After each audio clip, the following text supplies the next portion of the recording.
vamos a comenzar la sesión y como han dicho algún compañero por ahí, como hoy no hay fútbol, como dice Ignacio, que comentaba por ahí que como hoy no hay fútbol, hoy sí esto va a funcionar, ¿de acuerdo? Con lo cual vamos a empezar la sesión, que va a ser doble. ¿Por qué? Porque hoy vamos a tener una primera parte donde vamos a ir analizando las modificaciones de los títulos primero a cuarto, y el próximo jueves, también a la misma hora, a las 7:30 de la tarde, analizaremos las modificaciones y novedades, porque hay ambas, de los títulos quinto, sexto y séptimo, el sexto y séptimo, que son nuevos títulos de la Ley General Tributaria. Bueno, ante todo, disculparme por el fallo técnico del otro día, que he prometido que no me fui al fútbol. Estaba aquí, lo que pasa es que, pues bueno, a veces la informática pues falla estrepitosamente, y el otro día pues fue un buen ejemplo de ello. Bueno, vamos a ver. Esto parece ser que es la primera vez que voy a utilizar el sistema este del Hanout, y veo que me han estado comentando que hay posibilidad de ir haciendo preguntas, ¿de acuerdo? De ir haciendo preguntas y al mismo tiempo que vamos comentando cosas, ¿de acuerdo? Con lo cual, hombre, si puedo ir contestando a alguna de las preguntas mientras sigo la charla, pues procuraré hacerlo. Y si no, pues oye, al término de la sesión vamos comentando pues las que ustedes consideren oportunas. Bueno, vamos entonces a entrar a analizar las novedades de la Ley 34/2015 de modificación parcial de la Ley General Tributaria, y que constituye, digamos, la finalización del proceso de reforma fiscal que ha llevado a cabo el Gobierno y que se inició, digamos, con las leyes, la 26, la 27 y la 28 del año 2014, de modificación de la Ley del Impuesto sobre Sociedades, de la Ley del Impuesto sobre la Renta, de la Ley del Impuesto sobre el Valor Añadido, fundamentalmente. Bien, esta última modificación, quizá la más tardía, pero quizá también podemos decir que quizá la más importante. ¿Por qué? Pues porque, dice, ¿ha empezado? Pues, por favor, Celia, ¿me puedes decir si me escuchas?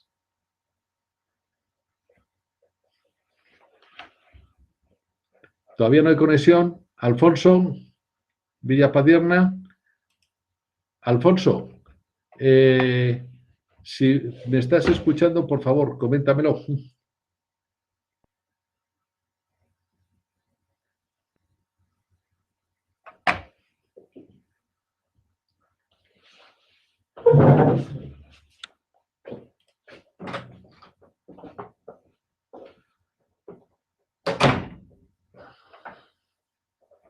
Por favor, Gonzalo Castañedo. Gonzalo, si me estás escuchando, por favor, ¿me puedes mandar un mensajito?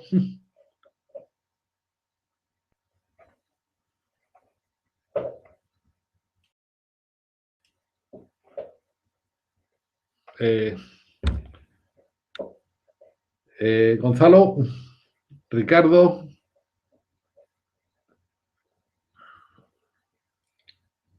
Se escucha bien, Pedro. Yo escucho perfectamente. Bueno, pues entonces continúo. Disculparme, porque es que se escucha bien. Muchísimas gracias. Muchas gracias, porque es que estaba viendo alguna de que no se me oía.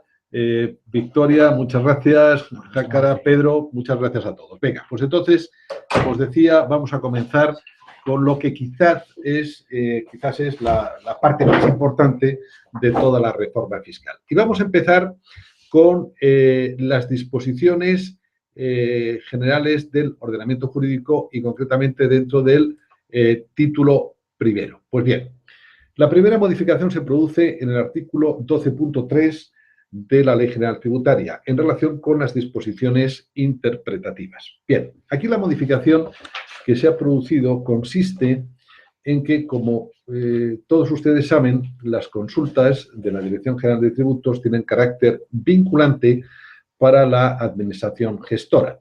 Se planteaba el problema de si otras, digamos, disposiciones interpretativas de la Dirección General de Tributos podían tener también este carácter vinculante para todos los órganos encargados de la aplicación de los tributos. En concreto, me estoy refiriendo a resoluciones de la Dirección General de Tributos. No sé si se acuerdan ustedes cuando se publica la Ley 7/2012 de regularización fiscal especial. Pues bien, hubo dos resoluciones de tributos aclarando que la regularización fiscal especial no debía afectar a aquellas situaciones que ya estaban prescritas. Claro, se planteó en ese momento la duda, o por lo menos a mí se me planteó la duda, de hasta qué punto resoluciones de la Dirección General de Tributos podían tener carácter vinculante para la inspección de los tributos, desde el momento en que la Ley General Tributaria no lo decía expresamente. Pues bien, esta situación es la que se viene a aclarar con esta modificación del artículo 12.3. En primer lugar, se señala que las disposiciones interpretativas del ministro de Hacienda y Administraciones Públicas vinculan a toda la administración tributaria, es decir, tanto a los órganos encargados de la aplicación de los tributos como a los órganos encargados de su revisión, es decir, a los tribunales económico-administrativos, mientras que las disposiciones interpretativas o aclaratorias de la Dirección General de Tributos, en forma, por ejemplo, de resoluciones, en este caso, van a vincular lo mismo que si fuesen consultas. ¿A quién? A los órganos encargados de la aplicación de los tributos. ¿De acuerdo?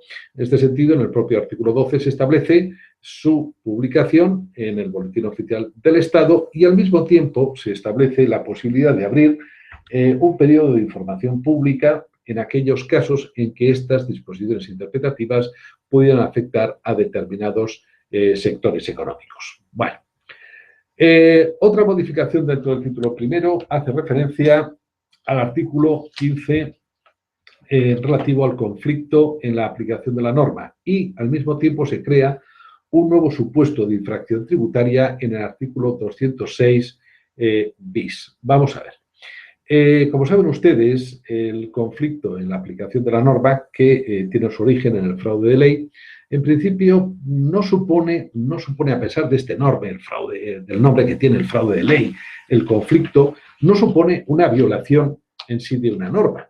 Es decir, a diferencia de la simulación, donde hay un negocio falso que está encubriendo uno verdadero, por ejemplo, piensen ustedes que si yo quiero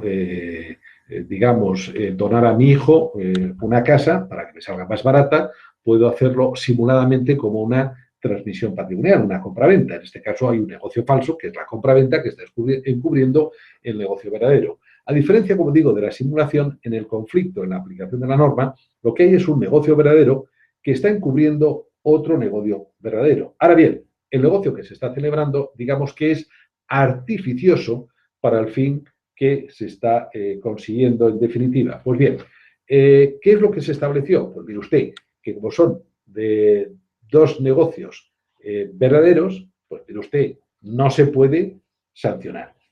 Ahora bien, esta situación ha dado lugar que en determinados sectores, digamos, de asesoramiento, no nos engañemos, pues se han ido buscando determinadas situaciones de conflicto, porque en definitiva, ¿cuál era la consecuencia de si la administración a mí me calificaba como conflicto?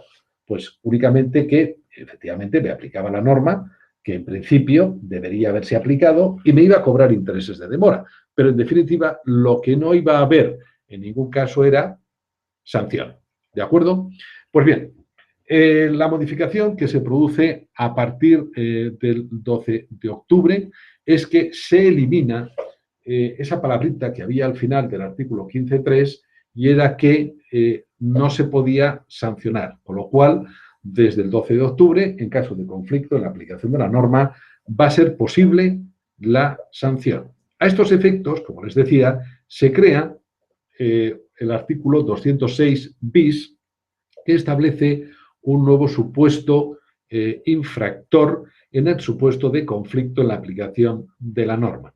Ya les adelanto que esta infracción solamente va a tener lugar cuando la administración haya fijado criterio administrativo, es decir, haya determinado que una situación es de conflicto, la haya publicado y a pesar de esa publicación, el contribuyente, digamos, siga reiterando, digamos, esa conducta. Luego lo comentaremos cuando llegamos al artículo 206 bis. Pero adelantemos la idea, y es que en caso de conflicto, desde el 12 de octubre, a diferencia de la situación anterior, sí es posible sancionar. No en todos los casos, lo veremos, pero sí es posible sancionar. Bueno, otra modificación en el artículo 29. Fíjense que es una misma modificación. Vamos a ver, hay una pregunta antes de continuar que me dicen que la posibilidad de disponer de la presentación. La presentación va a estar colgada porque está grabada y por lo tanto al término de la sesión se la van a poder descolgar completamente. El problema de que no se oye, lo siento, veo que hay personas que lo oyen perfectamente y personas que no lo oyen, pero desde luego desde aquí creo que no puedo hacer nada, lo siento. Desde luego va a quedar colgada esta charla y grabada en la nube, con lo cual, si tienen acceso, se la pueden descolgar ustedes después, ¿de acuerdo? Vamos a ver.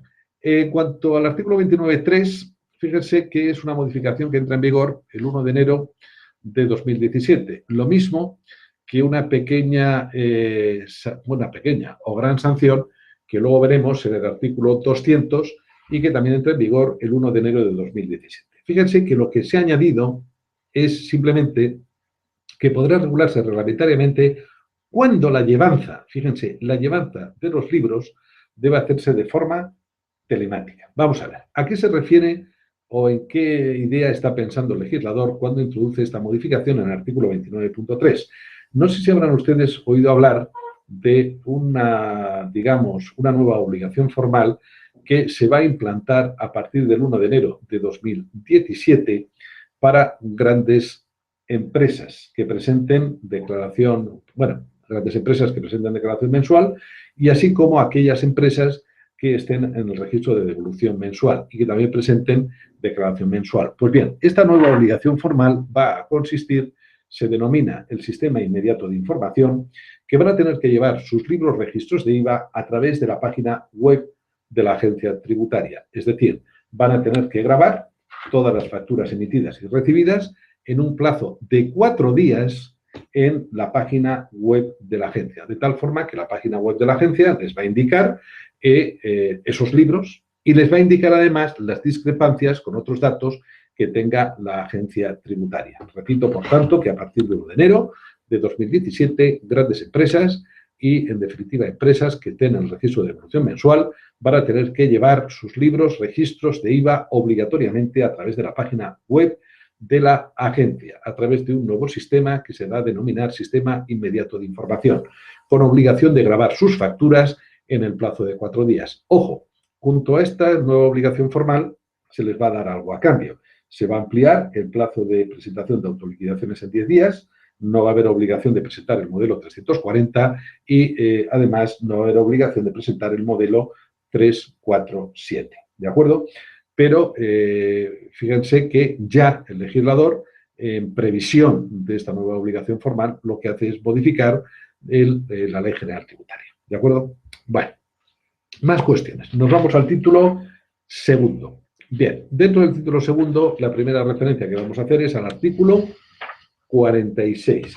Digamos que el artículo 46 es una mera modificación técnica. Saben ustedes que el artículo 46 regula la representación voluntaria y establece la necesidad de acreditar la representación mediante, digamos, documento fehaciente, apudacta, o mediante documento previsto por la Administración Tributaria, bien para presentar reclamaciones, bien para desistir de ellas, bien para solicitar devolución de ingresos indebidos, bien, en definitiva, en aquellos casos en que sea necesaria la firma del contribuyente. Pues bien, se incluye la necesidad de representación cuando queramos actuar, se incluye la necesidad de acreditar fehacientemente la representación en aquellos casos en que queramos actuar mediante representación voluntaria en supuestos de título sexto, es decir, procedimientos de liquidación en caso de delito contra la hacienda pública, ya veremos que es un nuevo título, y en caso de procedimientos de recuperación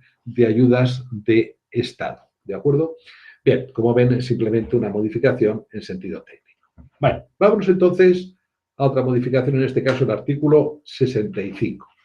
El artículo 65 regula aplazamientos. Pues bien, como saben ustedes, dentro de los aplazamientos se regulan una serie de deudas inaplazables.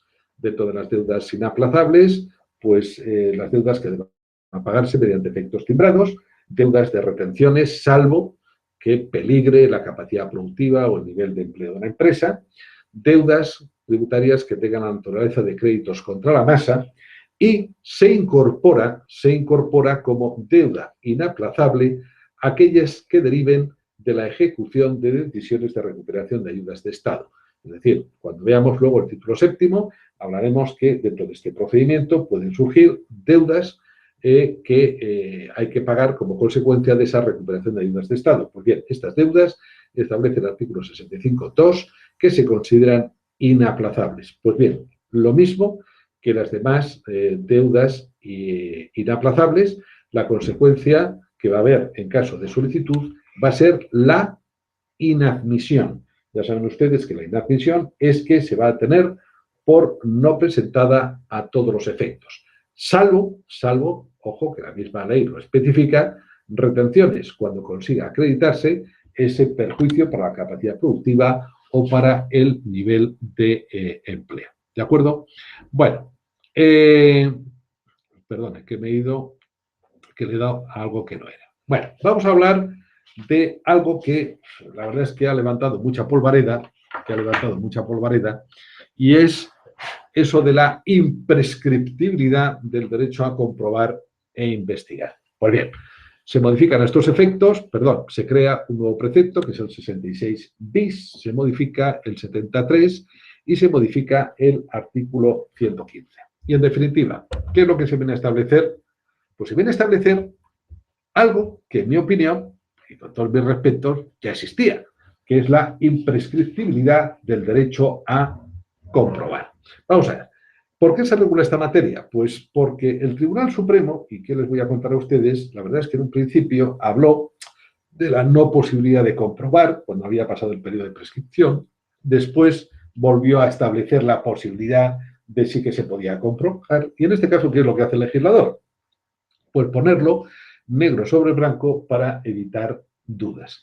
Es decir, el derecho de la Administración a comprobar es imprescriptible. Vamos a ver, que no nos extrañe que esto ya existía. Es decir, si en una inspección ustedes están amortizando una determinada maquinaria, de acuerdo, que compraron hace más de 4 años, ¿a alguno de ustedes les extraña que les pidan la documentación de esa maquinaria para comprobar el valor de adquisición de la misma y, por lo tanto, las amortizaciones que están practicándose? Pues la verdad es que no extraña tanto, ¿verdad que no? ¿De acuerdo? Si ustedes traen algún gasto de un ejercicio que ya está prescrito, que derive de un contrato, ¿les extraña a ustedes que les puedan pedir ese contrato para ver si ese gasto responde a una realidad? ¿De acuerdo? Por lo tanto, fíjense que lo que estamos hablando no es tan novedoso. Es decir, a pesar de toda la polvareda que se ha organizado, yo no veo tanta novedad. Es más, fíjense el presupuesto. La Administración, la necesidad de comprobar, esa imprescriptibilidad del derecho a comprobar, tiene un presupuesto básico y es la necesidad de comprobar, de acuerdo, ejercicios prescritos cuando haya un acto, hecho o circunstancia que venga de un ejercicio no prescrito. Es decir, si esa circunstancia de un ejercicio prescrito no afecta a un ejercicio no prescrito, eso no lo podemos comprobar. ¿De acuerdo? Eso no puede ser objeto de comprobación. Solamente se puede comprobar aquellas circunstancias, hechos, contratos, etcétera, que vengan de ejercicios prescritos cuando afecten a ejercicios no prescritos. Por lo tanto, digamos que no es, digamos, en principio, tanto lo que se está planteando. En segundo lugar, además, el propio artículo 66 bis limita la posibilidad de comprobar bases imponibles negativas y créditos de impuestos, dado que, en este caso, la posibilidad de comprobación total, digamos, van a ser únicamente 10 años. Por lo tanto, los 10 últimos años, ahí sí que se va a poder comprobar, tratándose de bases disponibles negativas y créditos de impuestos, la totalidad. Me va a tener que extraer usted de todo, la contabilidad, la autoliquidación en que la declaró, las facturas, la documentación, todo. Y se va a poder comprobar a fondo.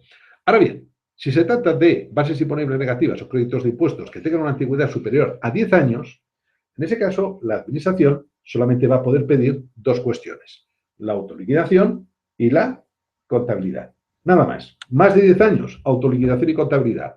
Menos de 10 años, todo lo habido y por haber. Ojo, en BINs y en créditos de impuestos. En cualquier otra cuestión, ese gasto de una amortización o como les decía, etcétera, en ese caso el plazo es imprescriptible, no hay plazo. ¿De acuerdo? Vamos a ver, a mí quizá lo más preocupante, dice, y contestando además una pregunta de Rafael Cabrera, dice, ¿se puede modificar la calificación jurídica de un gasto o deducción de un ejercicio prescrito? La calificación jurídica. Y Rafael, la contestación es que sí. ¿Por qué? Porque nos lo pone el propio artículo 115, donde nos establece la posibilidad de calificar en ejercicios prescritos.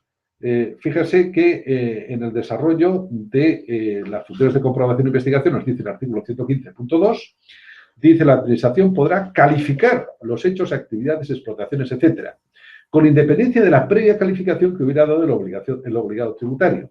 Y nos dice a continuación, y la calificación realizada por la Administración, ¿de acuerdo?, se extenderán sus efectos a aquellos ejercicios que estén no prescritos.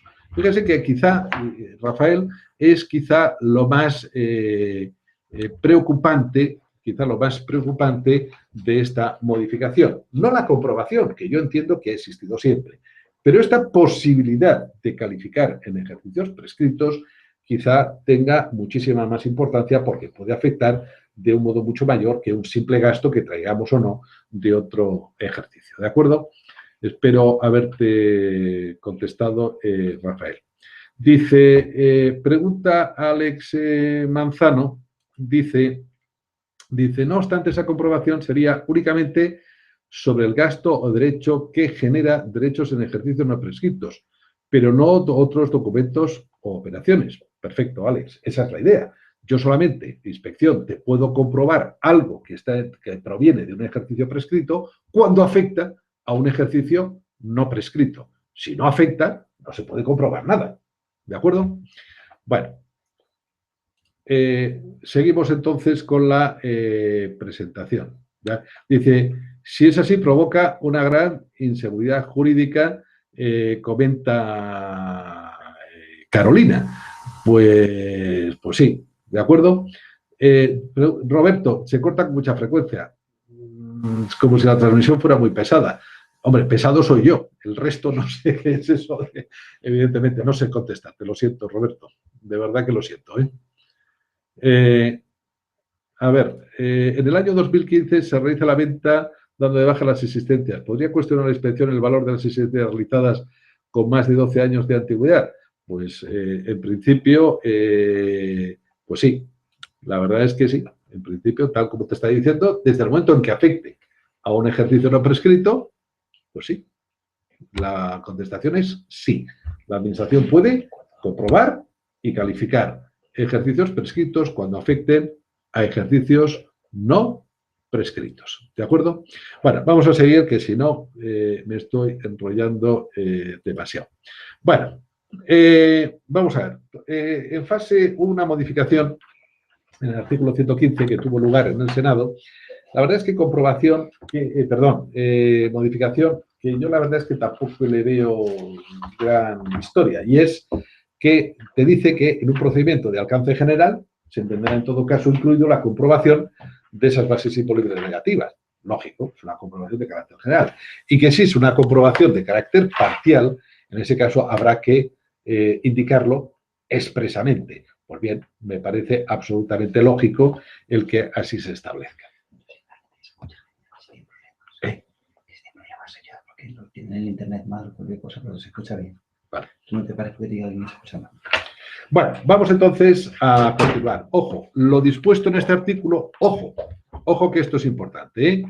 Dice, es un régimen transitorio, dentro del régimen transitorio, lo dispuesto en este artículo, es decir, la posibilidad de comprobar, etcétera, que hemos estado comentando, resulta de aplicación a procedimientos ya iniciados a la entrada en vigor de la ley, es decir, el 12 de octubre, en los que a 12 de octubre todavía no hubiera habido propuesta de liquidación. Con lo cual, si a ustedes les han iniciado una inspección y todavía no han tenido propuesta de liquidación a 12 de octubre, la Administración puede aplicar perfectamente todo lo que estamos comentando. ¿De acuerdo? Bueno, vamos entonces al artículo 67, que recoge una modificación en materia de prescripción.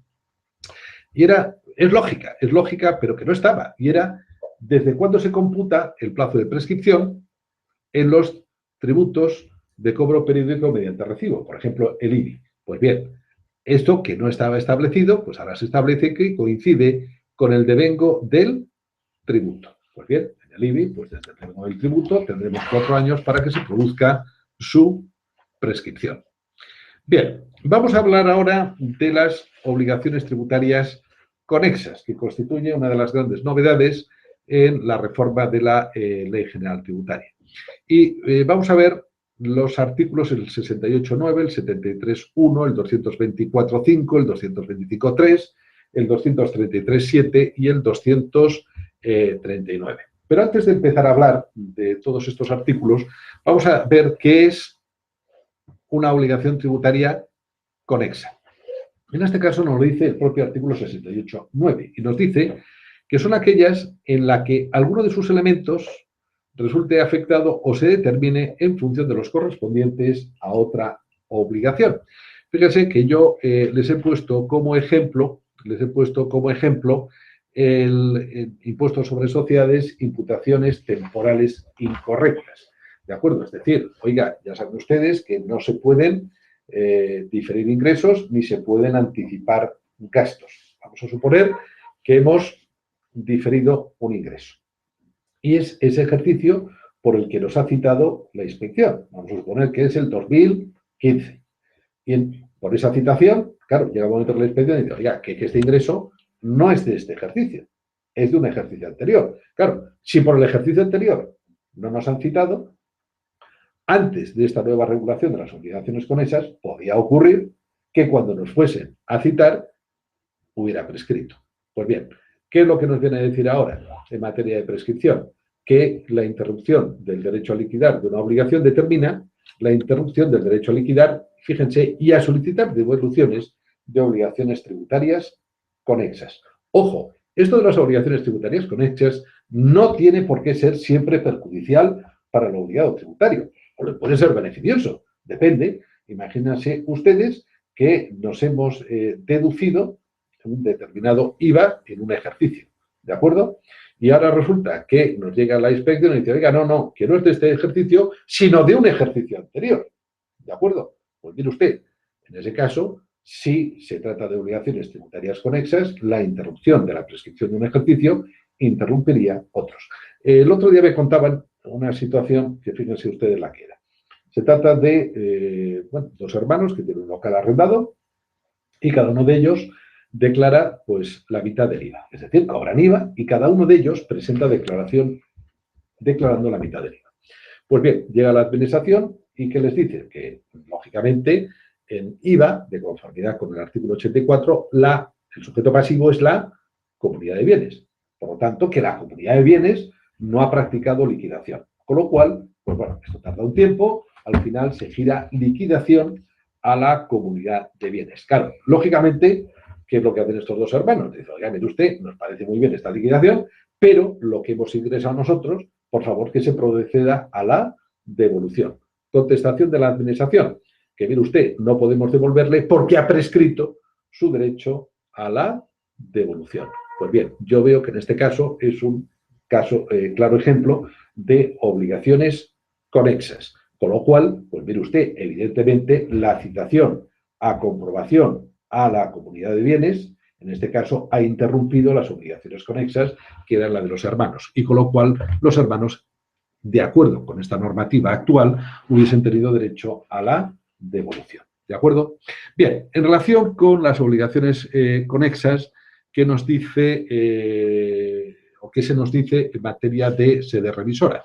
Fíjense que si existe recurso o reclamación contra la regularización, la resolución afecta a las obligaciones conexas y la administración tendrá obligación de regularizar o el contribuyente podrá autorregularizar las obligaciones tributarias conexas. Es decir, si en el curso de una reclamación llega a un tribunal económico y dice, pues mire usted, este gasto o este ingreso no es de este ejercicio, pues bien, automáticamente eso afectará a las obligaciones conexas y habrá obligación de regularizarlas.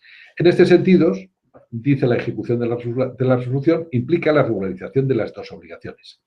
Y se nos establece la posibilidad, eso sí, de compensar de oficio como consecuencia de esa regularización de estas obligaciones conexas sin necesidad de que las deudas, lógicamente, estén en periodo ejecutivo. Siguiendo con la vía revisora, se establece que la garantía dada para una obligación sirve también para las obligaciones conexas. Con lo cual, pues bueno, esto es un campo nuevo que ya iremos viendo cómo se desarrolla en la práctica. Vale, vámonos ahora al artículo 69, que simplemente hay una corrección técnica. Hay una revisión ahora al apartado 8 del artículo 68, la redacción anterior era errónea, dado que se refería al apartado 7, pero vamos, no hay ningún cambio, simplemente había una incorrecta remisión y pues se ha aprovechado la reforma de la Ley General Tributaria para regular, digamos, esta cuestión. Artículo 81. Medidas cautelares. Vamos a ver. En medidas cautelares hay una modificación como consecuencia del nuevo título 6 de la Ley General Tributaria, es decir, de liquidación en caso de delitos contra la hacienda pública. Pues bien, ya saben ustedes que las medidas cautelares tienen una vigencia de conformidad con el artículo 81 de 6 meses y que el apartado 6 establecía la posibilidad de ampliar otros 6 meses cuando se diesen determinadas circunstancias. Pues bien, tratándose de procedimientos por liquidación, por delito contra la hacienda pública, luego el próximo día veremos que en caso de delito contra la hacienda pública ha habido un cambio, digamos, fundamental en la Ley General Tributaria. Hasta el 12 de octubre, cuando la Administración apreciaba la existencia de delito contra la hacienda pública, ¿qué es lo que tenía que hacer? Paralizar actuaciones y remitirlo al juez. Pues bien, desde el 12 de octubre ahora es justo al revés. Cuando la Administración aprecie la existencia de un posible delito contra la hacienda pública, la regla general va a ser que la Administración va a practicar liquidación. Pues bien, no solamente va a practicar liquidación, sino que va a poder adoptar medidas cautelares. Y estas medidas cautelares van a tener una duración hasta 24 meses. ¿De acuerdo? Esa es la novedad que se produce en el apartado 6 del artículo 81. En este sentido, nos dice que si las medidas cautelares se han adoptado antes de iniciar este procedimiento por liquidación, de liquidación por delito, pues el plazo inicial de 6 meses puede ampliarse por 18 más, es decir, hasta 24, y que si las medidas cautelares se adoptan, una vez que se ha iniciado este procedimiento de liquidación por delito, pues pueden ser directamente 24 meses. Hay una pequeña modificación también de carácter técnico en el apartado 8. Fíjense, en el apartado 8 establecía la posibilidad de adoptar medidas cautelares cuando hubiese delito contra la hacienda pública o se apreciase la posibilidad de delito contra la hacienda pública. En ese caso, la Administración podía adoptar medidas cautelares, pero siempre sometiéndolas, digamos, a la decisión del juez. Pues bien, en este caso, el apartado 8 establece esa posibilidad excepcional que luego veremos, y es que en caso de delito, la Administración puede hacer, como regla general, lo que tiene que hacer es liquidar, pero en determinadas ocasiones, ya lo veremos, puede decidir no liquidar, sino remitirlo directamente al juez. Pues bien, a eso se refiere el apartado 8. Si la Administración decide no practicar liquidación en caso de delito, sino remitirlo al juez, puede adoptar medidas cautelares. Pero eso sí, estas medidas, en todo caso, habrá que, digamos, someterlas a la decisión del juez. ¿De acuerdo? Bueno, vamos entonces ahora al artículo 82, que también es una mera corrección técnica. En el texto anterior, lo que había era una remisión al apartado 5 y ahora es la remisión correcta, es el apartado 6 del artículo 81. Pero es una corrección meramente técnica que no tiene en principio mayor historia. Bueno, vamos al artículo 92. Vamos a ver. El artículo 92, lo que hay es una potenciación de la colaboración social y se hace mención, por primera vez, a colegios y asociaciones profesionales de la asesoría fiscal, digamos, que van a poder colaborar, digamos, en la aplicación de los tributos. Hombre, yo creo que es interesante esta mención a los posibles colegios de la asesoría fiscal. Ya veremos si con esta mención legal se crean ya estos colegios y dejan de ser meras asociaciones, ¿de acuerdo? Bueno, vamos entonces al artículo, al título tercero. Vamos a hablar de la aplicación de los tributos, ¿de acuerdo? Vamos a ver las novedades que se han producido en esta materia. Antes de continuar, me permiten que voy a ver si hay alguna pregunta, ¿de acuerdo? A ver si hay alguna pregunta sobre todo lo anterior, ¿de acuerdo? La presentación, bueno, ya los hemos comentado que lo que van a poder es luego descargarse toda la presentación. Eliminar preguntas. Estoy eliminando preguntas porque no sé si hay alguna que sea lo de... dice, se te agradece, Juan José, lo de reiniciar, ¿de acuerdo? Pero veo que se escucha perfectamente, eliminar, ¿de acuerdo? No sé, yo no veo nada. Bueno, vamos a ver, se corta. Pues eso ya lo siento, no tengo el tema técnico. Vamos a ver, buenas tardes, eliminar pregunta. A ver si hay... Mi caso se ha solucionado, Roberto, me alegro un montón. A ver, dice una sociedad promotora de terrenos activa como valor de existencia de fincas obras realizadas hace 2 años. Pues, Miguel Ángel, como te decía antes, pues la posibilidad de calificación de la administración de ejercicios prescritos está establecida en el artículo 115, ¿de acuerdo? Bueno, vamos a ver, se interrumpe constantemente la emisión, elimino pregunta. Bueno, vamos a ver. Gonzalo, dice,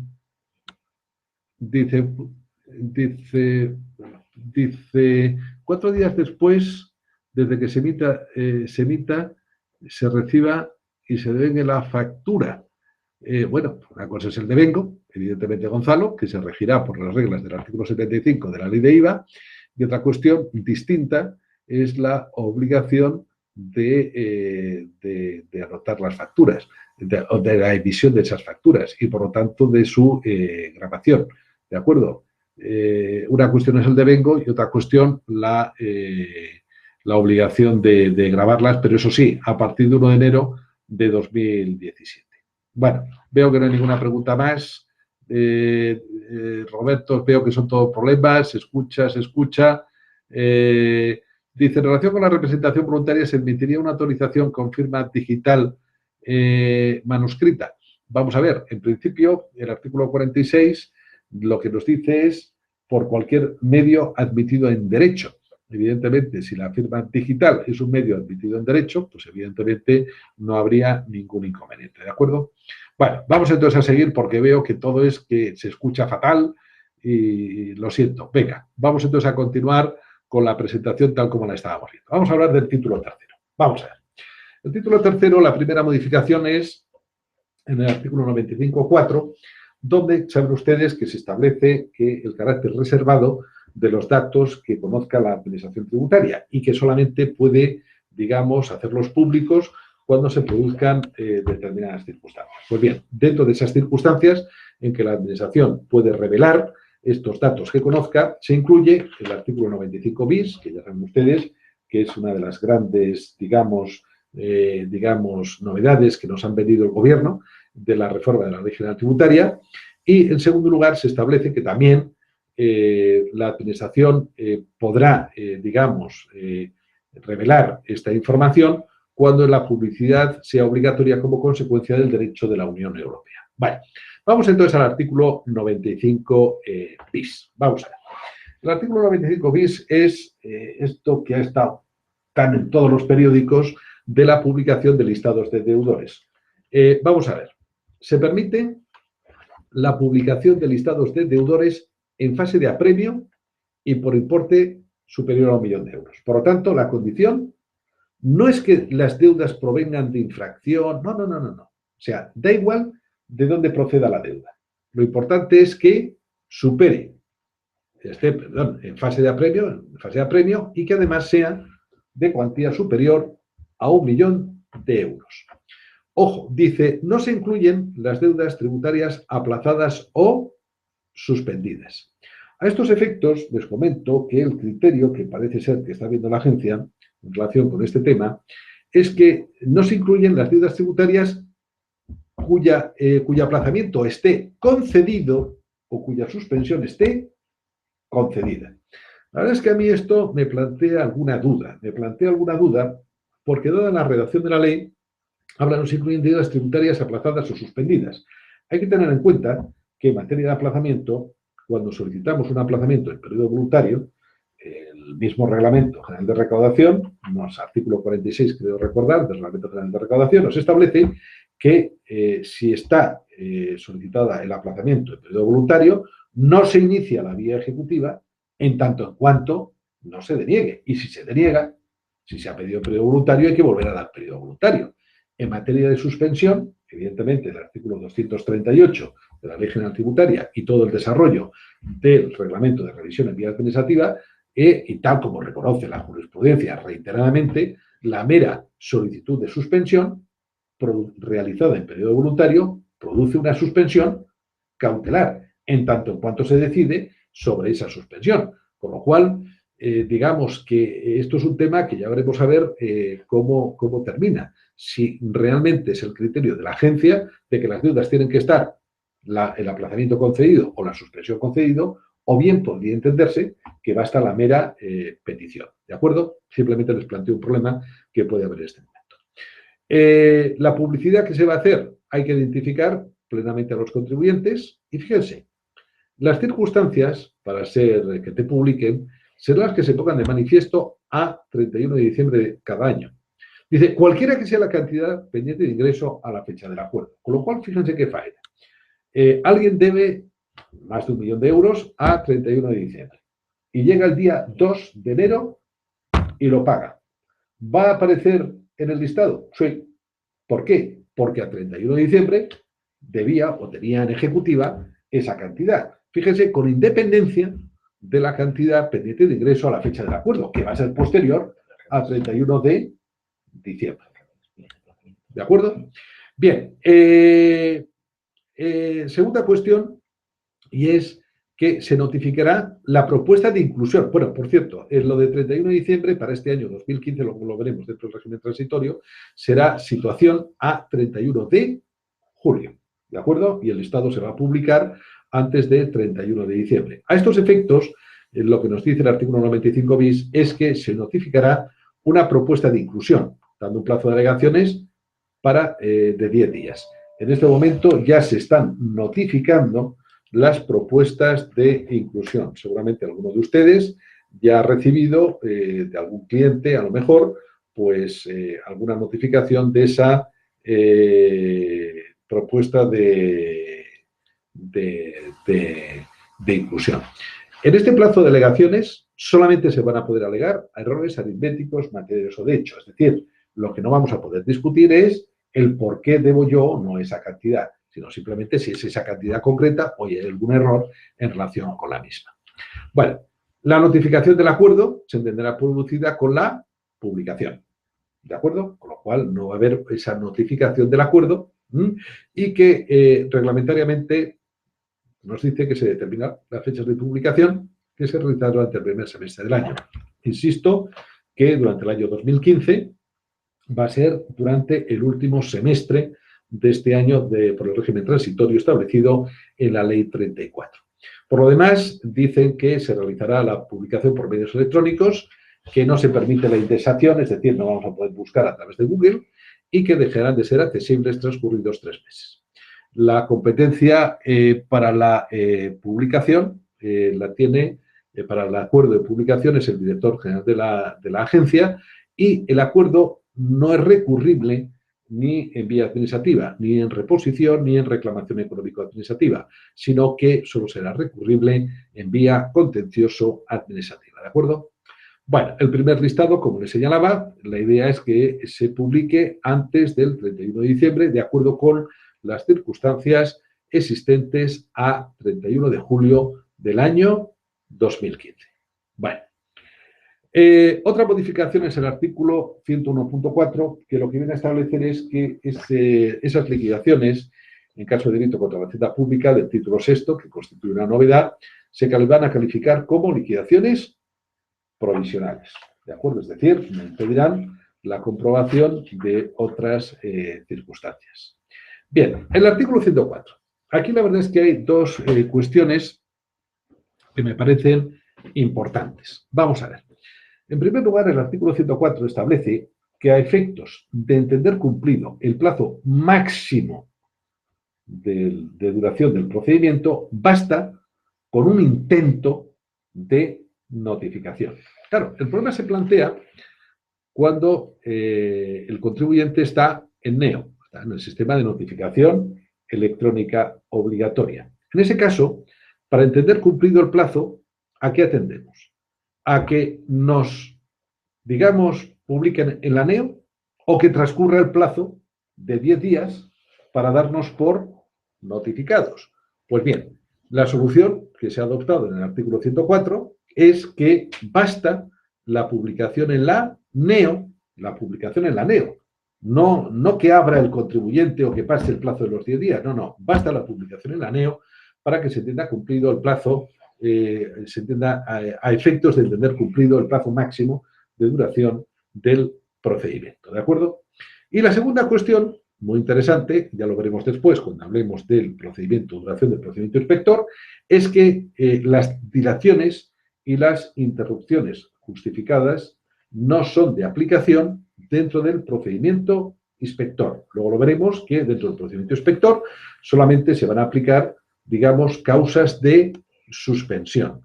Pero lo que son, lo que hemos conocido como dilaciones e interrupciones justificadas, podrán aplicarse dentro del procedimiento de gestión o incluso pues, en vía económico-administrativa en algún caso, pero desde luego donde no se van a poder aplicar desde el 12 de octubre son a procedimientos iniciados, procedimientos de inscripción iniciados a partir del 12 de octubre. Como les indico, en procedimiento inspector solamente va a haber causas de suspensión. Desaparecen las dilaciones y los periodos de interrupción justificada. Bueno, modificación del artículo 106.4. Vamos a ver. Viene a recoger una doctrina que ya había establecido el Tribunal Central, y es que la factura pierde su carácter de medio de prueba privilegiado. Es decir, si la administración, pero tiene que ser la administración, cuestiona fundadamente la realidad de esa factura, será el contribuyente el que tenga que probar la realidad de la operación, digamos, con otros medios de prueba. Vamos a ver, supongo que alguno de ustedes ya, digamos, le ha pasado. Llega la administración cuestiona la realidad de la factura, pero insisto, lo que nos dice el 106.4 es que tiene que cuestionarlo fundadamente, no tiene que decir, oiga, que no me gusta, no, tiene que decir el por qué no le gusta, pues a lo mejor el contribuyente tendrá que probar, digamos, por otros medios, por ejemplo, a través de los medios de pago que se hayan utilizados. Y luego establece otra cuestión, el 106.4, y que a mí me parece importante, y es que la factura, si es medio de prueba, debe reunir todos los requisitos. ¿De acuerdo? Cuestión que, digamos, viene un poco a romper este criterio que tenía el Tribunal Económico Administrativo Central cuando decía que, por ejemplo, a efecto de impuestos sobre sociedades, que lo importante no era en sí la factura, sino la realidad del gasto. Ojo con esto, que con la modificación que ha habido en el artículo 106, en su punto 4, ya veremos a ver cómo evolucionamos en el futuro, teniendo en cuenta que ahora expresamente nos dice que la factura debe reunir, para ser como medio justificativo del gasto, todos los requisitos establecidos en el artículo 6 del reglamento de facturas en este caso. Bueno, el artículo 108, punto 5. Hay una modificación que lo que viene es, digamos, a desdecir, por decirlo de alguna forma, algo que había establecido el Tribunal Económico Administrativo Central. Vamos a ver. El Tribunal Económico Administrativo Central, ¿qué es lo que estableció? Y lo saben ustedes. Bueno, termino con esto y luego contesto alguna pregunta. El Tribunal Central estableció que en aquellos tributos en los que la liquidación fuese por periodos, pues IVA o retenciones, no cabía liquidación anual. No cabía liquidación anual. Es decir, oiga, si la ley dice que las declaraciones son trimestrales o en su caso mensuales, pues las liquidaciones tenían que ser, cuando se hiciesen por parte de la administración, trimestrales o mensuales. Y no cabía liquidación anual. Es más, cuando, como consecuencia de alguna resolución del Central, retrotraíamos actuaciones para decir eso, que la liquidación no podía ser anual, en ocasiones lo que hacía la Administración Tributaria era directamente pues coger y dividir por 4 o dividir por 12 esa liquidación de IVA. Pues bien, nosotros, Tribunal Central, que decíamos, oiga, que eso no valía. O sea, es decir, que lo que no valía era simplemente dividir, sino que tenían que justificar por qué iba un periodo u otro. Pues bien, como esto, pues evidentemente es complicado para la agencia tributaria, hay una modificación en el artículo 108 en el sentido de decir que se permite la distribución lineal de la cuota anual en los periodos de liquidación. Es decir, lo que el Tribunal Central estaba diciendo que no, pues ahora la ley dice que sí. Es decir, si se ha practicado una liquidación anual, ¿de acuerdo? Porque la administración no puede obtener datos de otra forma, y luego tiene que, digamos, esa liquidación anual, dividirla en periodos, se permite la división tal cual. Ojo, claro, se establece, salvo prueba en contrario, por parte del contribuyente. Oiga, si el contribuyente nos prueba que esa distribución es de otra forma, pues bueno, pues que no lo pruebe. Bueno, el supuesto tipo, como les decía, es el IVA. ¿De acuerdo con la idea? Bueno, dentro de las preguntas, dice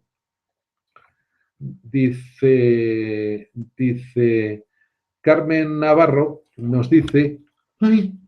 Que me lo he cargado. Dale para atrás. Llama. No sé si me están ustedes viendo. Ay, no sé qué he hecho.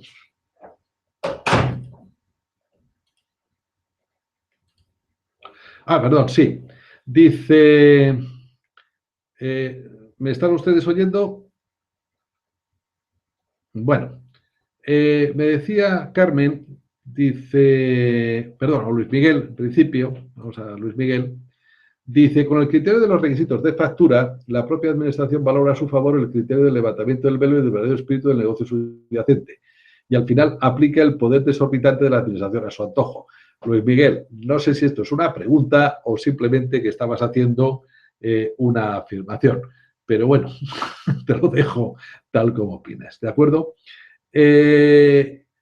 Decía Carmen Navarro que dices, entiendo que la publicación de la deuda en el caso de la sociedad limitada corresponde a la sociedad sin tener en cuenta si existe deuda por parte de los administradores. Carmen, estoy de acuerdo. Es decir, fíjate que lo que nos está hablando es de deudores que estén en fase ejecutiva.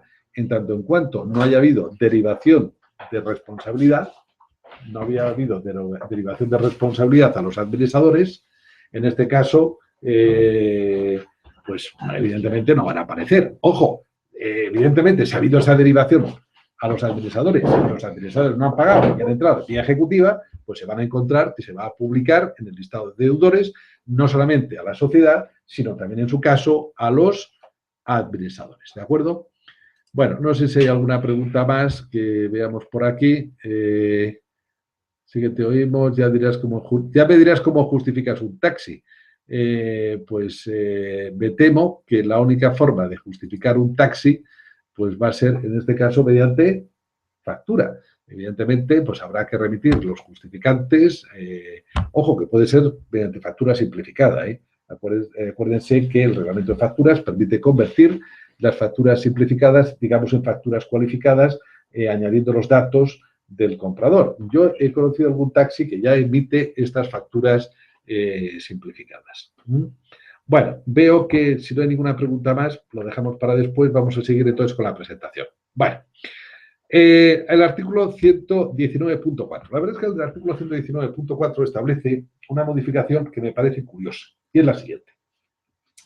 Vamos a suponer que a mí me están inspeccionando el ejercicio 2015. Y yo sé que tengo ahí un follón bastante importante. Pero por otra parte, el 2014, que no me han citado, yo en el 2014 arrastraba una base imponible negativa bastante importante y la compensé en el año 2014. Ahora me citan para el año 2015 y yo sé que tengo ahí un guirigay importante. Pues bien, ¿qué es lo que hacían determinados contribuyentes? Por el ejercicio en que habían compensado la base imponible negativa, presentaban una complementaria. Es decir, se quitaba la base imponible negativa y pagaban. Claro, al pagar con los recargos del artículo 27. Entonces, llegaban a la inspección y les decía, oye, lo que me descubras, tengo una base imponible negativa que he generado como consecuencia de la presentación de esa complementaria. Aplícamela. Claro, ahí la sanción era menor, ¿de acuerdo? Porque era un 15. Claro, el 27 más el 15 del artículo 195, a lo mejor me salía mucho más rentable que la aplicación de la sanción del 191. Pues bien, para quitar esta práctica, la modificación del artículo 119, ¿en qué consiste? Pues consiste eso. Dice que solo pueden utilizarse cantidades pendientes de compensar que existan en el momento de iniciarse ese procedimiento de inspección, bueno, de aplicación de los tributos.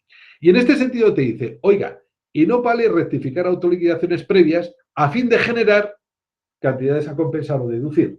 Y si usted lo hace, no se la vamos a tener en cuenta, porque solamente le admitimos aquellas bases imponibles negativas o aquellas deducciones pendientes que estuviesen en el momento de iniciarse la inspección. Bueno, ¿ha quedado más o menos claro esto? Bien, vamos al artículo 135. El artículo 135, que como saben ustedes, regula la tasación pericial contradictoria. Vamos a ver. El artículo 135 le faltaba algo, y les cuento el qué. Lo que decía era, mire usted, cuando se solicite la tasación pericial contradictoria o la reserva a la tasación pericial contradictoria, en ese caso había que suspender la ejecución de la liquidación.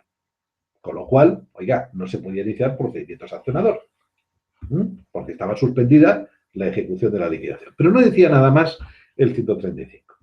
Piensen ustedes que al cabo de un tiempo, se levantaba la suspensión de la ejecución, bien, porque había terminado la tasación, por lo que sea.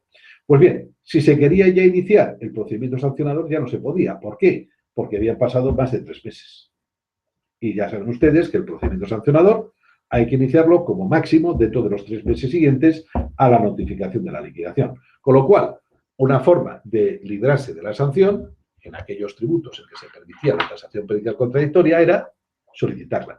Pues bien, se arregla. ¿En qué sentido? Pues mire usted que ahora, si se solicita la tasación o la reserva a la tasación, se suspende no solamente la ejecución de la liquidación, sino también el procedimiento sancionador. De tal forma que cuando se levante, a partir de ese momento hay 3 meses para iniciar ese procedimiento sancionador.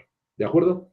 Bueno, vamos entonces al artículo 136.2, que además viene a responder también a una doctrina que había establecido el Tribunal Económico Administrativo Central. Ya saben ustedes que con anterioridad a la reforma de la Ley General Tributaria, en un procedimiento de comprobación limitada, no se permitía el examen de la contabilidad. ¿De acuerdo? Entonces, ¿qué es lo que había dicho el Tribunal Central? Pues mire usted, que si un contribuyente aportaba la contabilidad en un procedimiento de comprobación limitada, había que paralizar. Bueno, había que terminar ese procedimiento de comprobación limitada y había que remitir a inspección. Pues bien, se arregla, esto no gusta y se arregla. ¿En qué sentido? En el sentido de que ahora, desde el 12 de octubre, si en un procedimiento de comprobación limitada el contribuyente aporta la contabilidad voluntariamente no se le va a poder pedir, pero si él la quiere aportar voluntariamente, en ese caso la administración va a poder examinarla para contrastar información. ¿De acuerdo? Es decir, no va a tener que remitirlo a inspección, sino que gestión va a poder examinarla. Y es más, para evitar futuros problemas con la inspección, lo que se establece es que ese examen no tiene carácter preclusivo. Es decir, que lo que haga gestión en ningún modo va a limitar las posibles actuaciones que posteriormente va a hacer inspección. ¿De acuerdo? Bien, vámonos al artículo 150, que quizá es una de las grandes modificaciones que ha habido, digamos, en esta materia, que es el plazo de duración de las actuaciones inspectoras. Vamos a ver. Les cuento.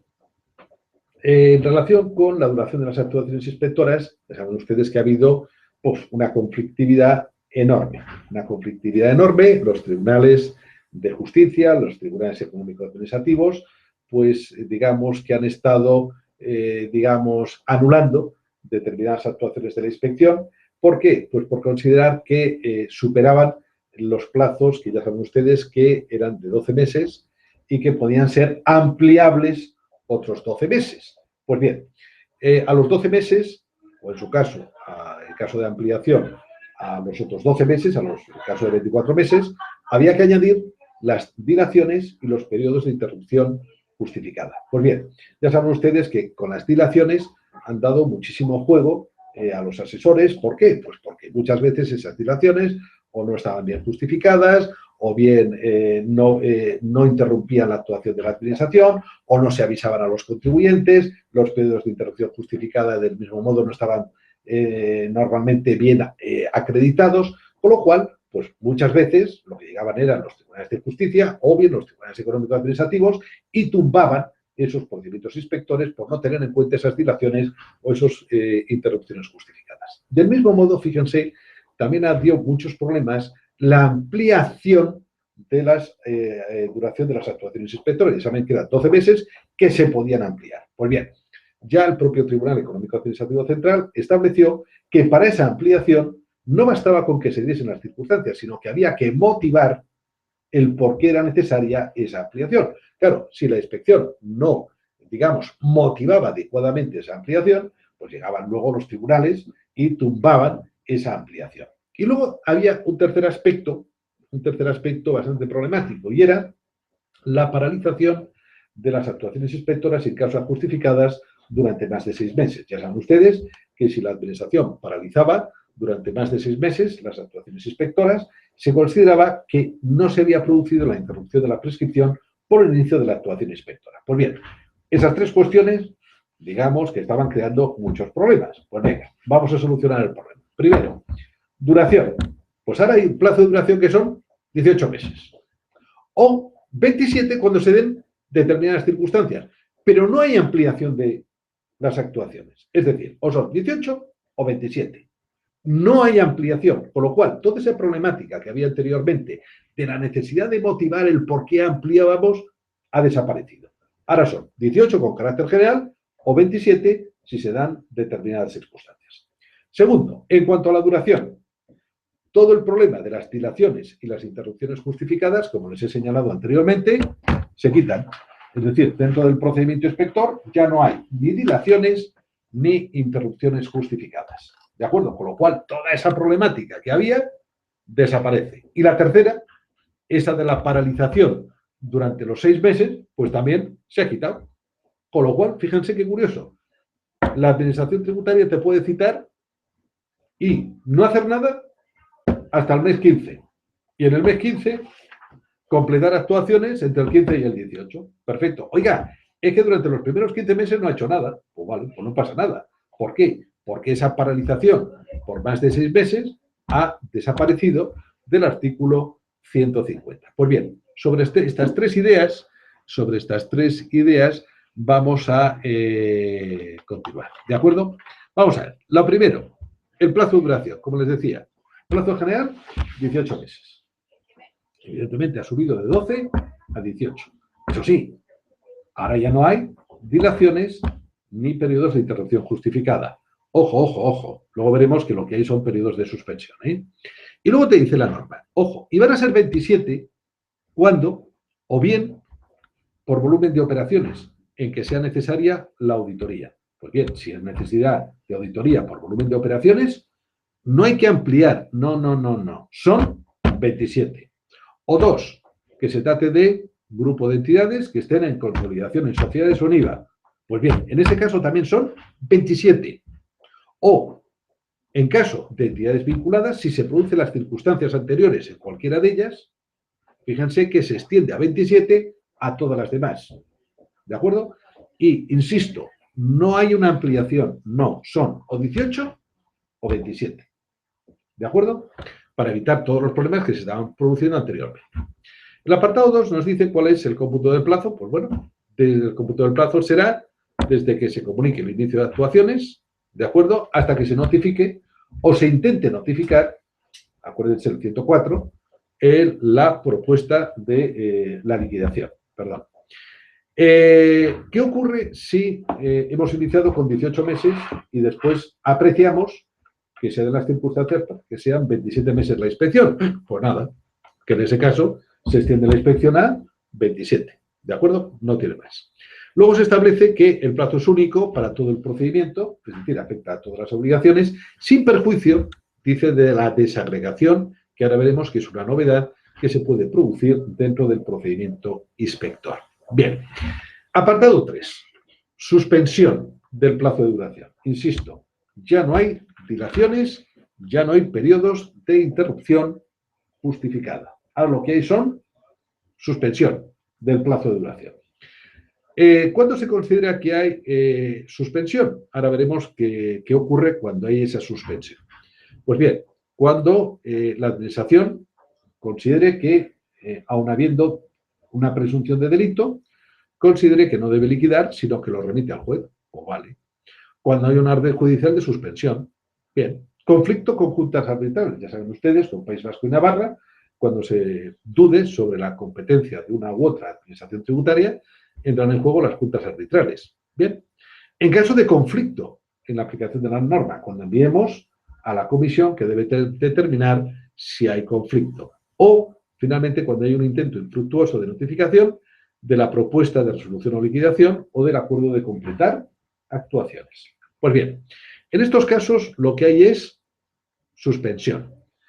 ¿Qué ocurre con la suspensión? Pues que la administración no puede realizar actuaciones. ¿De acuerdo? Bueno, hay, digamos, una cautela y dice, bueno, oiga, si ha habido antes un requerimiento de información de que se busca la causa de suspensión, hay que cumplirlo. Vale, bien. Y que, eso sí, fíjense, se permiten desagregación. Es decir, si hay suspensión, mientras no se levante, no desaparezca la causa de suspensión, la administración tiene que estar quietecita. Pero lo que nos establece el 150 es que si esa causa de suspensión solamente se produce en relación con determinadas obligaciones tributarias, podemos continuar con las otras obligaciones tributarias, es decir, podemos desagregar el procedimiento, con lo cual ese procedimiento se convierte en dos subprocedimientos, uno de ellos que queda afectado por la causa de suspensión y el otro que continuamos. Y cada uno de ellos va a tener sus respectivos plazos. Pues bien, los efectos de la suspensión desde que concurra hay que comunicarlo al interesado, ¿de acuerdo? Y hay que motivar en el expediente el por qué se ha procedido a la suspensión. Bien, ¿cuándo va a terminar la suspensión? Cuando desaparezca la causa. Únicamente cuando se trate de conflicto, lo que se establece es que la suspensión no puede tener una duración superior a 3 meses. Desaparecida la causa de suspensión, pues hay que continuar el procedimiento por el tiempo que restase. ¿De acuerdo?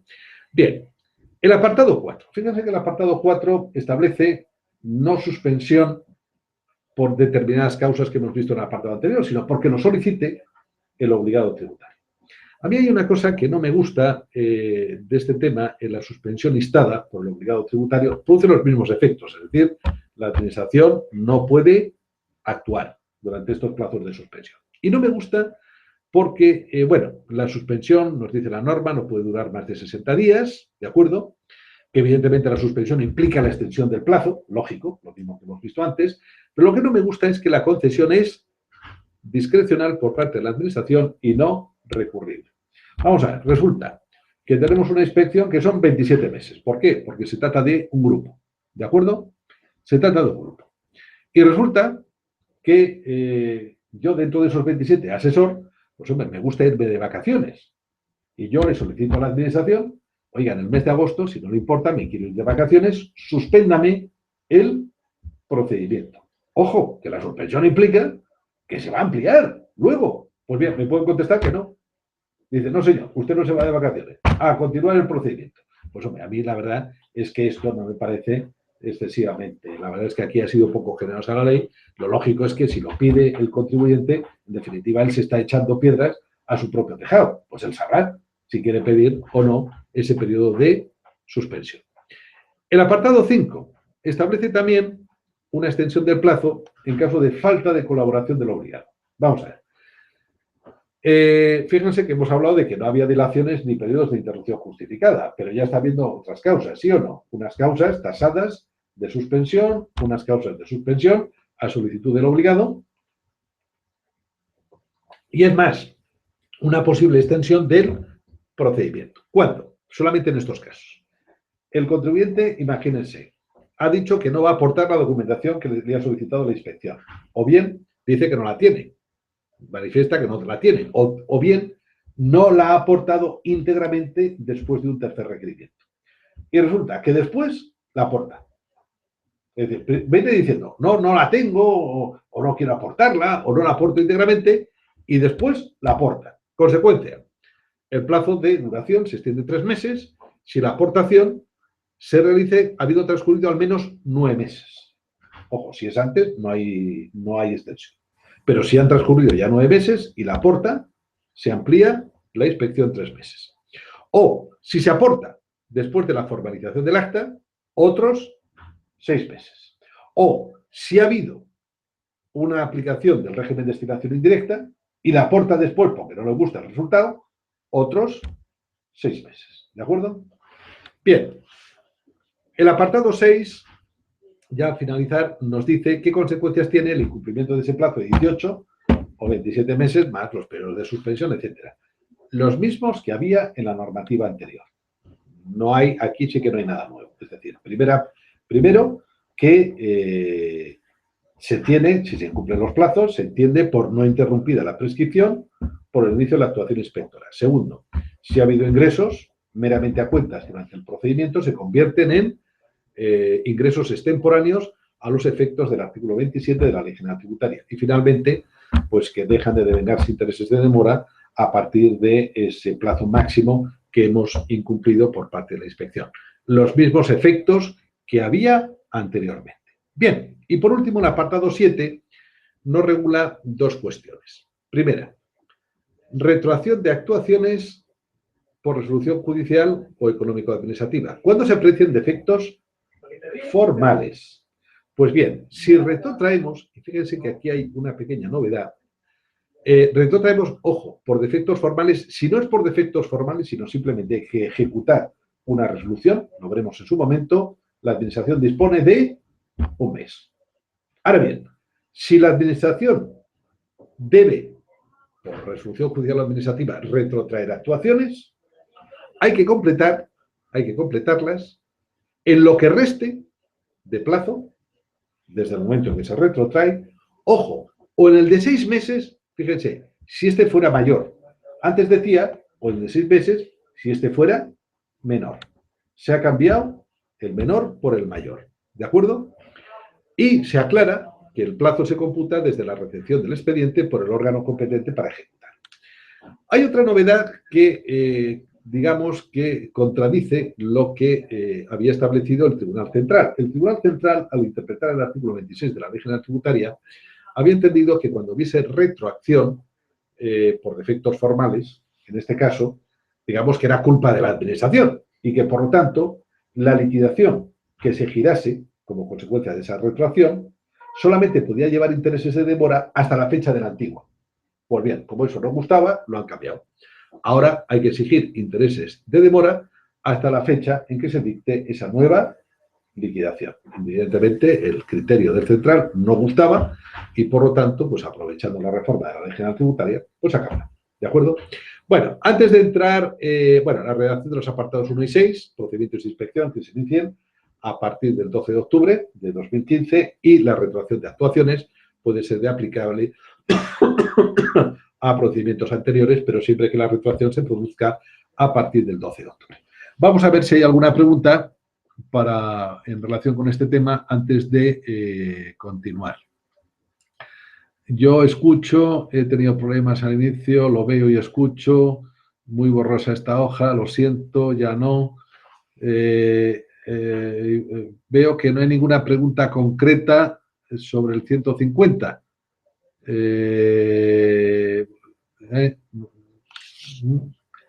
Perdón, subo hacia arriba. A ver, hay que hacer un concreto, pues no veo ninguna pregunta, con lo cual, pues continuamos, ¿de acuerdo? Venga, vamos entonces a continuar con la estimación indirecta. Vamos a ver, en relación con la estimación indirecta, hay una modificación del artículo 158.3.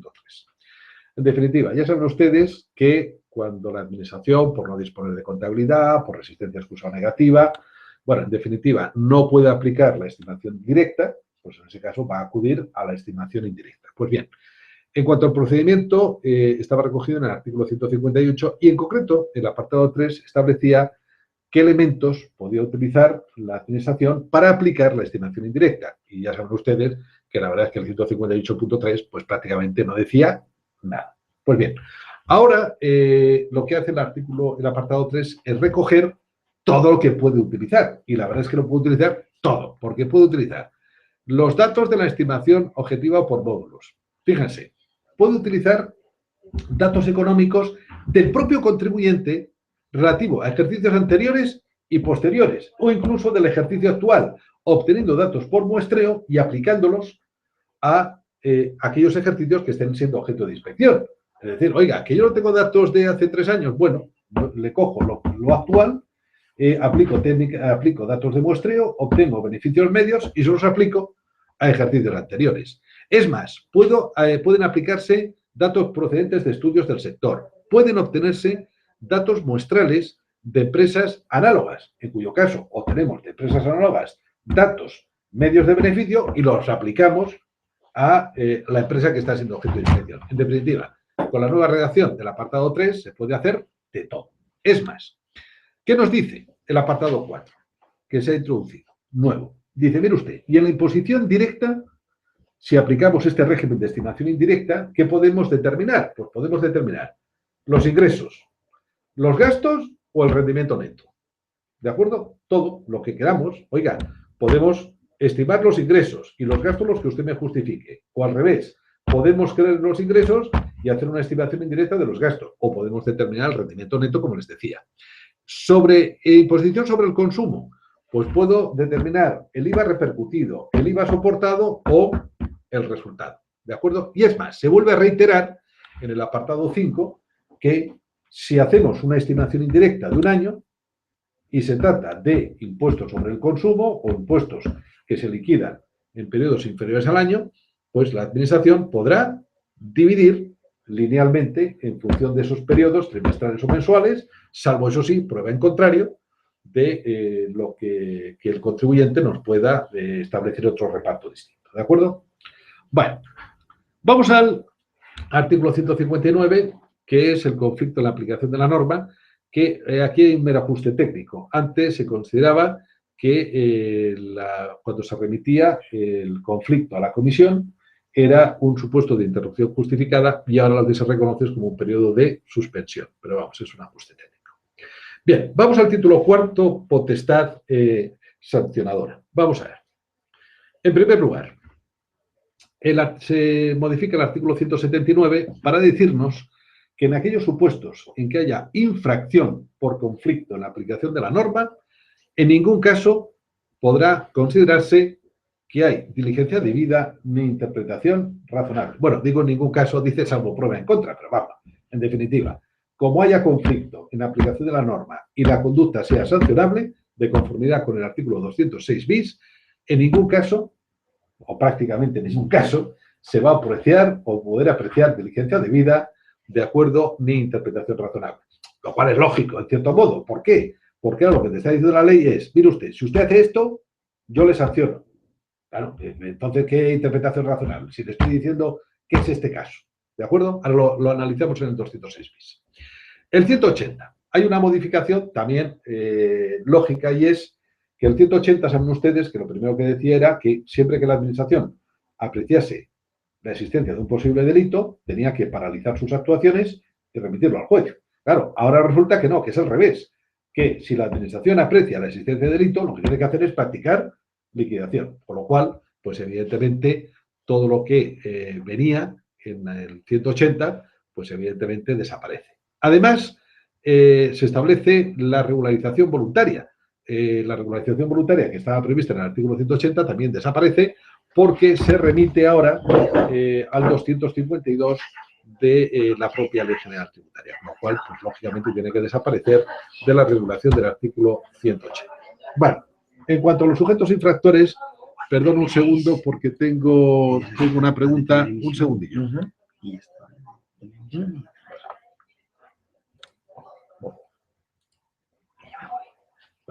Bueno, continuamos. Sujetos infractores. Hay una modificación técnica en cuanto a sujetos infractores, porque antes se hablaba de sociedad dominante y ahora se habla de entidad representante del grupo fiscal. Pero vamos. Modificación del 199. Vamos a ver. Ya saben ustedes que hasta ahora la presentación de autoliquidaciones o declaraciones por medios distintos a los informáticos, cuando hubiera obligación de presentarlo por medios informáticos, era de 1.500 euros. Pues bien, esta sanción se rebaja de 1.500 a 250, que ya está bien, pero bueno, se rebaja un poquitín. ¿De acuerdo? Bien, modificación del artículo 200. Les decía que esta modificación se introduce con efectos 1 de enero de 2017 y es la obligación de llevar los libros registros a través de la página web de la agencia y la obligación de anotar las facturas emitidas y recibidas en un plazo máximo de 4 días.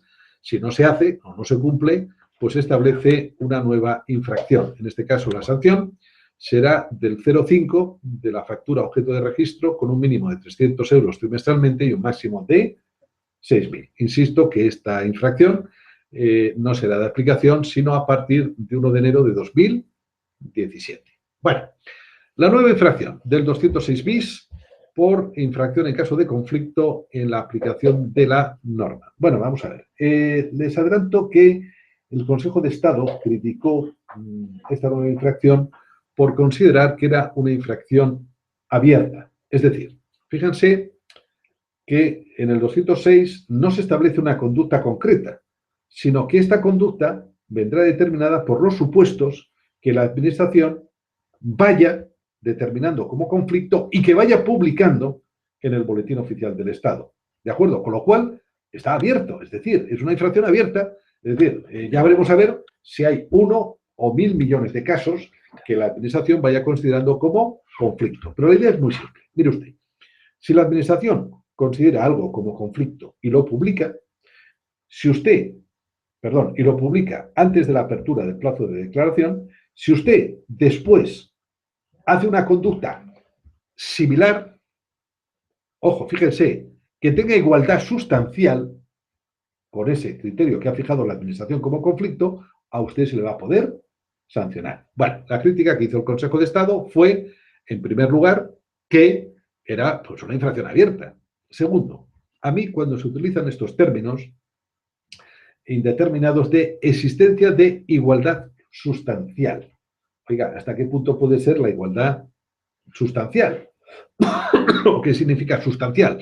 En todos sus términos, en parte en un 90%, en un 80%. La verdad es que esto ya veremos al final qué dudas va a poder plantear o qué problemas, digamos, judiciales va a poder plantear. Bueno, en todo caso, si se dan estas circunstancias, igualdad sustancial entre ese criterio que la Administración ha publicado y el que hace el contribuyente, pues la sanción va a ser multa del 50% de la cuantía no ingresada, del 50% de la cantidad devuelta indebidamente, del 15% de la indebidamente solicitada o del 15% de las cantidades indebidamente determinadas si son en base o del 50% si son en cuota. Como ven ustedes, son las mismas sanciones previstas en los artículos 191, 193, 194 o, en su caso, 195. Bueno, finalmente, en cuanto a la terminación del procedimiento sancionador, hay una modificación en el artículo 211 en cuanto a la extensión del plazo del procedimiento sancionador por aportación tardía de documentación. Lo mismo que hemos visto en el procedimiento inspector, se ampliará 3 meses o 6 meses según que hayan transcurrido más de 9 meses desde el inicio de la actuación inspectora o ya hubiera habido propuesta de resolución o en caso de estimación indirecta se ampliará en 6 meses también la tramitación de este procedimiento sancionador. Bueno, con esto vamos a dar por terminada la charla de hoy porque ya entraríamos en el título quinto que va a ser objeto de comentario el próximo jueves, también en el mismo horario. Vamos a ver si hay alguna pregunta, ¿de acuerdo?, en relación con este tema, ¿de acuerdo? Vamos a ver. Perdón. ¿Cuál sería la pregunta? Pregunta Mar. Dice, ¿cuál sería la sanción por presentar escrito de corrección de cantidades declaradas en el impuesto sobre sociedades, en el caso de que no cause perjuicio económico para la administración?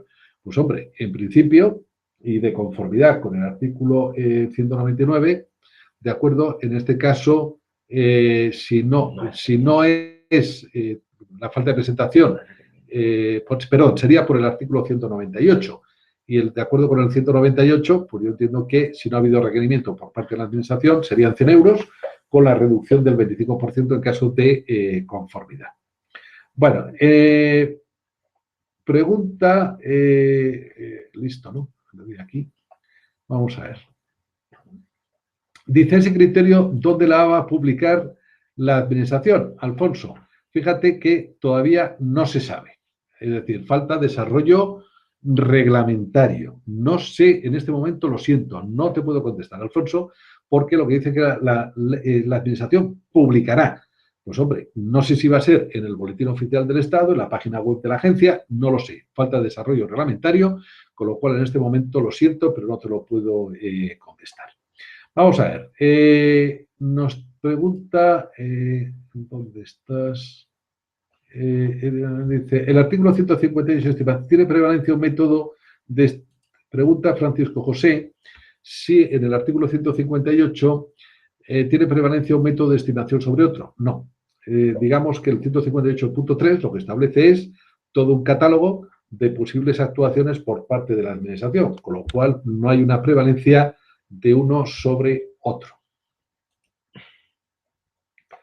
A ver, si tenía problemas al inicio, criterio, perfectamente. Veo que no hay ninguna pregunta más, porque las demás son que ha habido problemas con el audio. Siento la verdad, siento que haya habido algún problema con el audio, pero es que lo siento. En cuanto a el descarga de la presentación, está grabada, con lo cual al estar grabada la podéis descargar junto con toda la presentación que hemos estado escuchando. Y si no os llega bien, lo que puedo solicitar es que os la manden a todos los que os hayáis apuntado a la charla, que os la manden por correo electrónico. La verdad es que no cuesta nada. Casi lo voy a proponer que os la manden la presentación por correo electrónico a todos los que os hayáis apuntado. Hay una pregunta por aquí que dice, vamos a ver, Mariana, ¿cuál sería la sanción si modificamos el método de valoración de valoración de las compras en operaciones vinculadas? Pues, Mariana, es un problema de documentación. Ten en cuenta que en caso de operación vinculada tú tienes que tener en determinados supuestos una documentación a disposición de la administración para ver cómo has llegado a esa,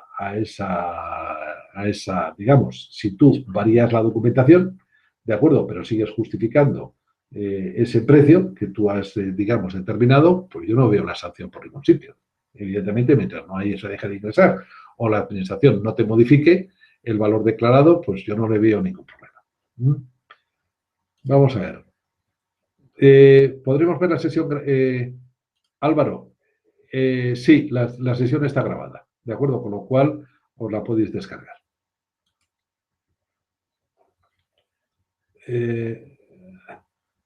Victoria, pues muchas gracias a ti. Muchas gracias. Bueno, ¿alguna pregunta más o nos vamos a cenar? Dice, aquí tenemos otra, Gonzalo. Dice, Gonzalo, como siempre, encantadísimo de hablar contigo. A ver si llamas y no a través de estos medios.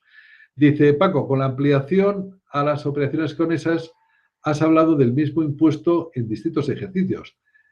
¿También opera con distintos impuestos conexos? Pues evidentemente yo entiendo que sí. Fíjate que habla de obligaciones, no tiene que ser obligaciones de un mismo impuesto, ¿de acuerdo? La verdad es que habla de obligaciones tributarias, no del mismo impuesto, con lo cual en principio no habría ningún inconveniente. De todas formas, recuerda que el artículo 67, el 66, ya hubo una modificación por la ley 7 del año 2012 diciendo que si tú declaras incorrectamente un tributo, ¿de acuerdo? Se interrumpe la prescripción del tributo que tú tenías que haber declarado correctamente, con lo cual yo creo que también lo podrías llevar por ahí. Vamos a ver. Dice, muy interesante, además no he tenido problemas ni de audio. Yolanda, me alegro de que no hayas tenido problemas. Bueno, ¿dónde la podéis descargar? Yo creo que la podéis descargar en el mismo enlace que os han dado, es decir, el mismo enlace que habéis tenido para verla en directo, ahora en este momento queda grabada y por lo tanto a partir de ahí os la vais a poder descargar, ¿de acuerdo? Pues si no hay ninguna pregunta más, no hay ninguna pregunta más, pues oye, damos por terminada la sesión y continuamos el próximo jueves a las 7:30 de la tarde, ¿de acuerdo? Y espero también que no haya problemas, a ver si conseguimos arreglar todos estos problemas que hemos tenido hoy, ¿de acuerdo? Pues nada, muchísimas gracias por vuestra atención y nos vemos y continuamos el jueves con el título quinto, donde veremos las modificaciones y veremos los nuevos títulos sexto y séptimo de la Ley General Tributaria, ¿de acuerdo? Pues nada, lo dicho, muchísimas gracias a todos y nos vemos la semana que viene.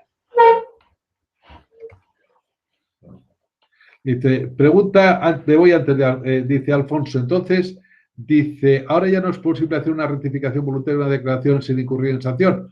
Ojo, no. No te están diciendo que te vayan a sancionar. Lo que te están diciendo es que si tú rectificas una autoliquidación, esa base imponible negativa o esa deducción que has generado, ya no vas a poder aplicarla, ¿de acuerdo? Si ya estás citado a inspección.